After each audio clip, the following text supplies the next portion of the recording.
Here's a slice of the rhubarb pie that Miss Glow made in the Kindred kitchen this afternoon.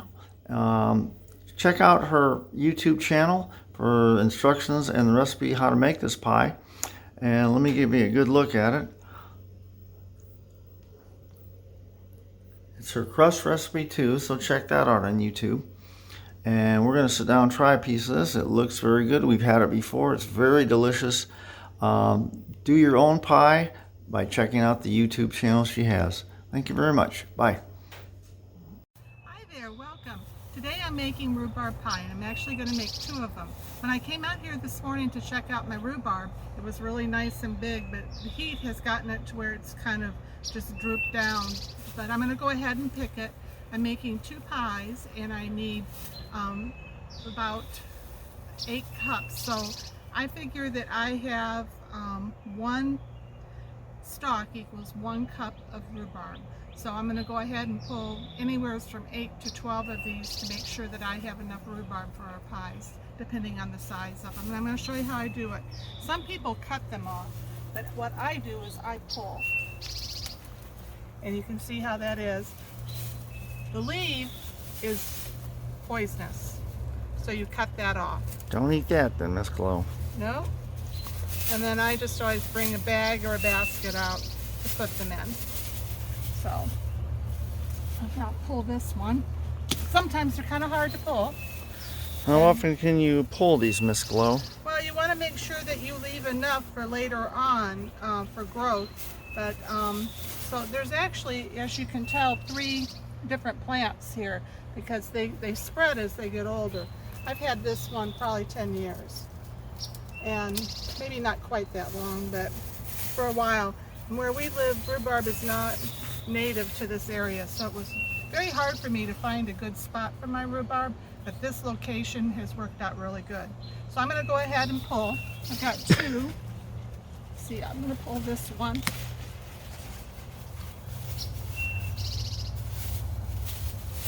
You see how big these leaves can get?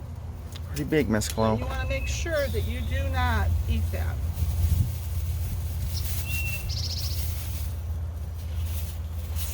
This one looks like a good one to pull.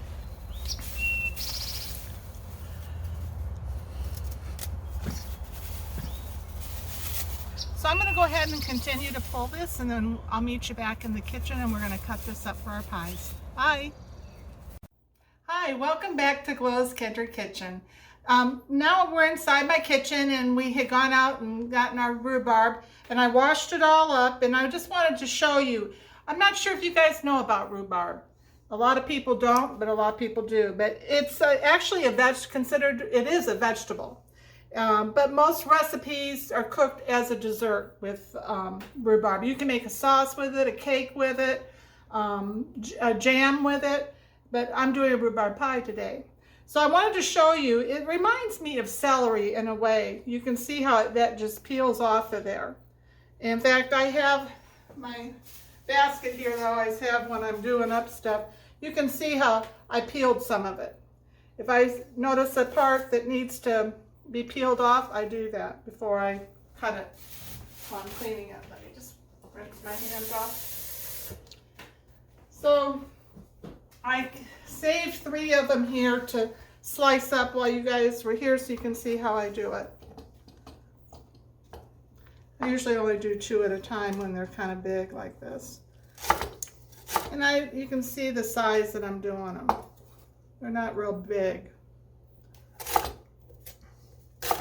You don't want to go more than a ½ inch. And you can tell how easy it is to cut up. Why don't you want to go more than a ½ inch, Miss Glow? Because that's a good question, because it takes longer to bake if you have too big of pieces. That's what I was thinking. And I actually have the oven preheating right now for us at 400 degrees.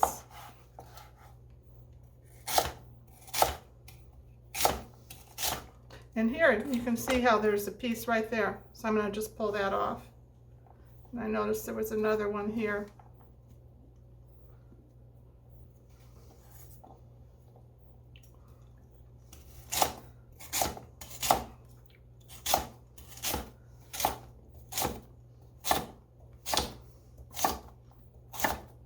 And there's different varieties of rhubarb too. This particular plant came from Michigan. Our stepmother, Betty Lou, her sisters were kind enough to share some with us. And she brought back like 5 plants. And out of that one plant I showed you out there was the only one that made it. But I think it's the location too. Makes a big difference. It keeps growing every year. Thank goodness. Because rhubarb is not cheap in the stores. If you can even find it.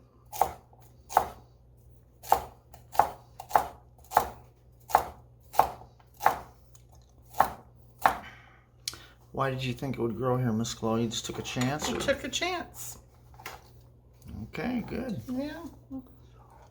Because of that, So anyway, we got 8 cups here.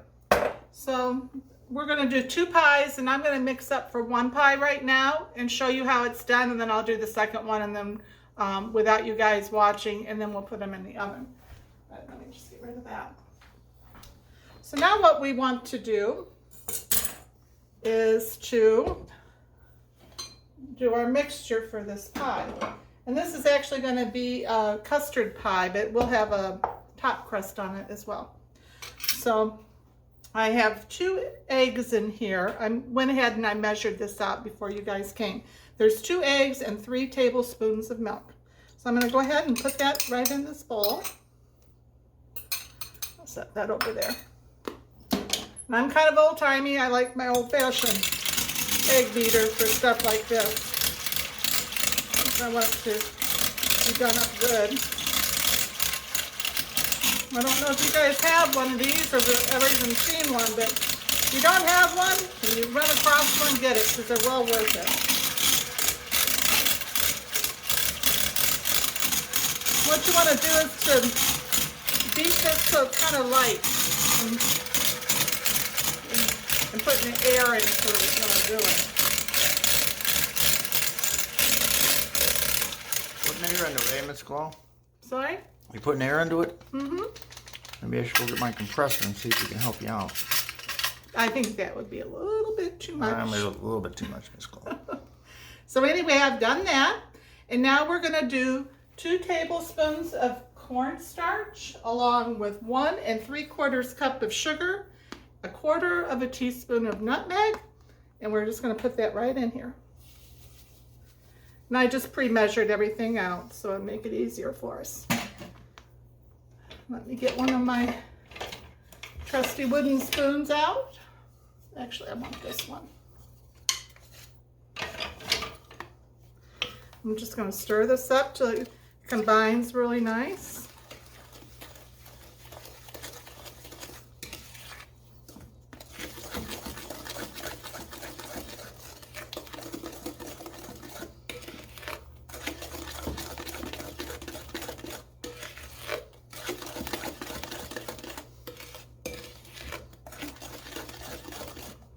You can see the speckles of the nutmeg in there. Some recipes call for cinnamon, but I kind of think that it overpowers the dish, so I don't do that. Okay, and now we're going to add a couple of flavorings. We're going to do 1 teaspoon of vanilla.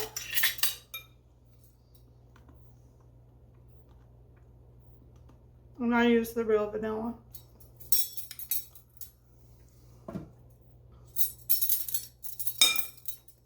And then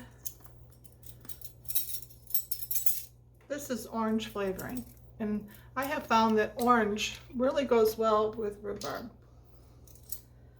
So we're going to do just shy of 1/2 teaspoon, or like 1/3 teaspoon, because you don't want it to overpower it. Don't be overpowered, Miss Chloe. No.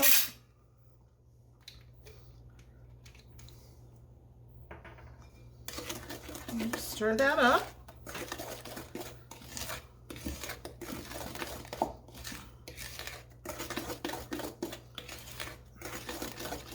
Some recipes don't call for eggs in it, but I think it just really enhances the flavor of the rhubarb This measuring cup has measurements on it, and I have, that's about right. What does that taste like, Miss Flo, if you put a piece of that in your mouth? It would Pretty sour? very sour. Yeah, that's why you add the sugar to it. That's what I thought. Yep. Actually, I can recall as a kid, we had actually more than one rhubarb plant along our garage in Storm Lake, Iowa. And my brother and I would go over there and pull a piece and try and eat it. And it was too bitter for me, but my brother loved it. But he ate too much once, and he had a horrible tummy ache. And it was from the rhubarb being too... Well, first of all, it was uncooked. And second of all, it was very sour and probably bitter, kind of a bitter flavor. So lesson learned. Yeah, come to think of it, growing up in Michigan, I think I remember trying some rhubarb too. Yeah. But whatever you do, do uncooked. Not... Uncooked? Yeah, it was right outside. Yeah. We just ate it out in the field or wherever it was. Yeah, because it grows wild up there. Yeah. Whereas here it doesn't. But there's a lot of things that grow wild down here that don't up north. So anyway, I'm going to get a pie plate that I've already prepared, and I'll be back in just a moment. Bye. Hi, welcome back. Now I'm pouring the mixture into this pie crust. And I went ahead and I had rolled out. And the pie crust I use is, I have one on my YouTube, and it's called Glow's Flaky-Tasty Pie Crust. But you can use one that you would prefer. Pillsbury has a nice one too.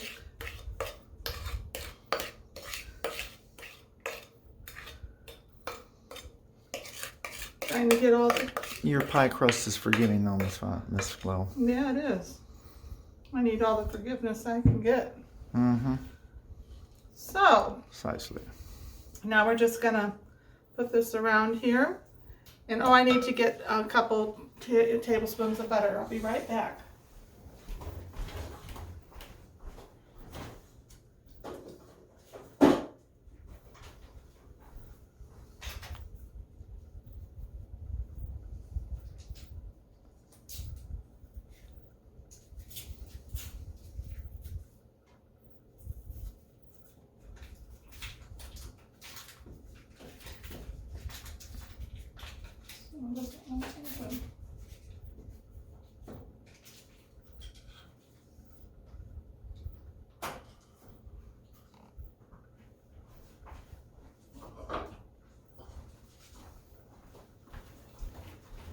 Okay, sorry about that. I had the butter in the refrigerator to kind of keep it cold. So now what I'm doing is I'm just going to cut off small pieces and put it on top. This will just enhance the flavor even more.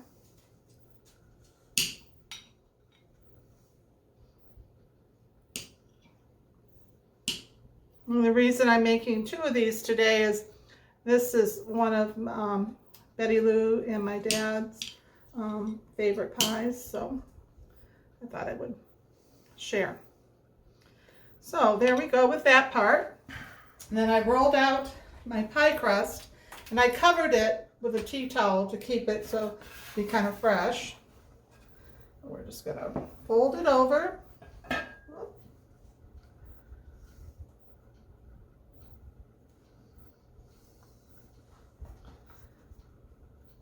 Let's see.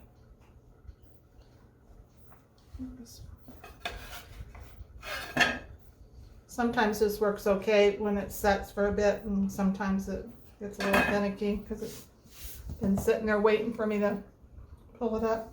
So I'm just going to put that right there. We'll move this over.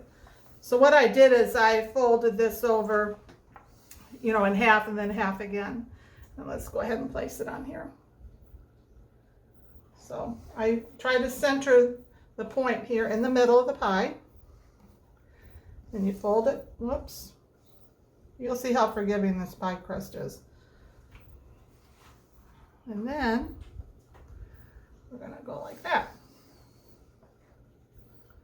So it did tear in a few little spots, but that's okay. So Now what we're going to do is we're going to just trim some of this off. I had already trimmed it off of the bottom crust when I put it in the pie pan before you guys joined, and I'm just trimming the top part. And we'll save this and make little cookies with cinnamon sugar on them for later on. For Lucy too, our dog. Yeah, she likes it. So I'm just trimming this off so we don't have so much crust on the pie.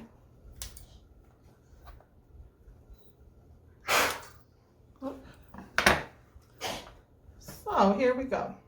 So now I'm just going to fold under all the way around on the pie so you guys can see how to do this.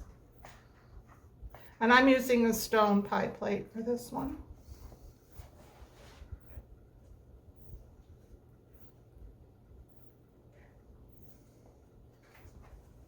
And the other pie I'm doing up is a glass one.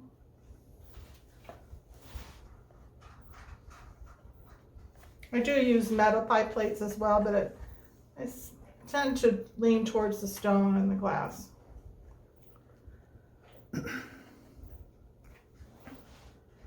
Okay, so now we're going to flute it. So I take my thumb and I go like that. And then I take my index finger here and my thumb here and I go like that. Then I put my thumb where my other thumb was.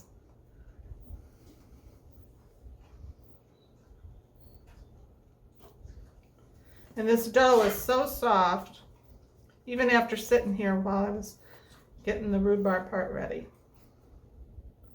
And I actually had made this a few hours ago, and we put it in the refrigerator to keep cold.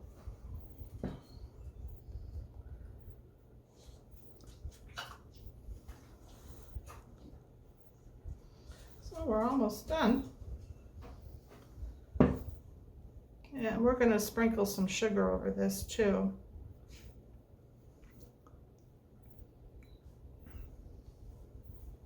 There.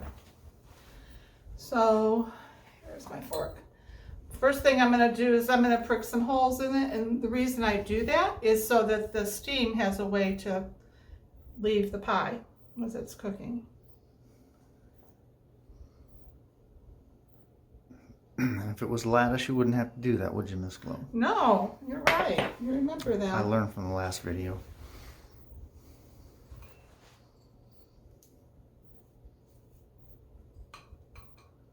Richard doesn't really cook very much. He makes really good coffee and tea, but and barbecue sometimes. yeah, he barbecue. But no. He would make a very good cook though, because he takes his time about doing stuff like that. And that's the important thing when you're cooking or baking or grilling, is taking your time so it doesn't get ruined.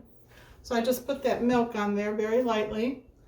Now I'm going to sprinkle the sugar on.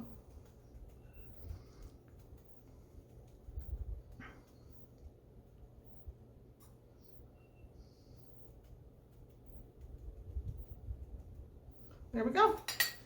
So I'm going to go ahead and get the other one ready to put in the oven, and I think I'm going to go ahead and put this one in to get started. We have 2 ovens. So anyway, we'll be back in a little while. Bye. Hi, welcome back. Well, I took both of the pies out of the oven, and they're on the cooling racks right now. I'll just show you a little bit. And we're going to be taking one of them over to my dad and Betty Lou, and the other one is for us for dessert later on today. And can't wait to try it. They smell wonderful. So anyway, after we cut a slice of it, we'll let you see what it looks like as well. Thank you so much for coming. Bye. Well, she's done it again. Miss Glow has produced another fabulous pie in Glow's Kindred Kitchen. This time it is a rhubarb pie made with rhubarb from our garden. And we're going to cut a piece of this pie here and let you know how great it is. For the instructions and the recipe for this pie, check out Glow's Kindred Kitchen on YouTube, and everything will be right there for you so you can make one of these yourself. Thank you very much. Bye now.